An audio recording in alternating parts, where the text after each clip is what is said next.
Hello' everyone, মোৰ উইনতি ভিডিঅ'লৈ আপোনালোকক সকলোকে স্বাগতম জনাইছোঁ। মই আজি ঘৰতে বনাইছিলোঁ টেঙামৰা গুটিৰ মিঠা জেলি, জাম বুলিও ক'ব পাৰি। এই ৰেচিপিটো মই মাৰ পৰা শিকিছিলোঁ। মায়ে প্ৰত্যেক বছৰে টেঙামৰা গুটিৰ ছিজনত বনায়, মই বোলো এইবাৰ বনাই চাওঁ।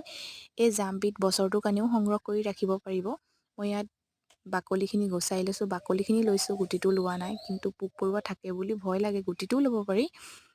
এতিয়া 10 পৰা 20 মিনিট সময় এখন কেৰাহীত বইল কৰি লৈছোঁ। বইল হোৱাৰ পিছত চাকনিৰ সহায়ত ভাল কটনৰ কাপোৰৰ সহায়ত চেকি ল'ব পাৰিব। মই কটন কাপোৰ ব্যৱহাৰ কৰিছোঁ। এতিয়া টেঙামৰা গুটিৰ জামখিনি মই এখন চচপেনত বহাই দিছোঁ, এবাৰ উতল আহিবলৈ দিছোঁ। সোৱাদ অনুযায়ী চেনি দিছোঁ। এই বগা বগা ফেনখিনি যে দেখিছে সেইখিনি আঁতৰাই ল'ব। এয়া মোৰ টেঙামৰা গুটি জাম ৰেডি হৈ গ'ল। এতিয়া চিচাৰৰ বটলত ভৰাই লৈছোঁ। এতিয়াৰ পৰা ৰুটি হওক বা ব্ৰেডৰ লগত হওক পৰিৱেশন কৰিব পাৰিব।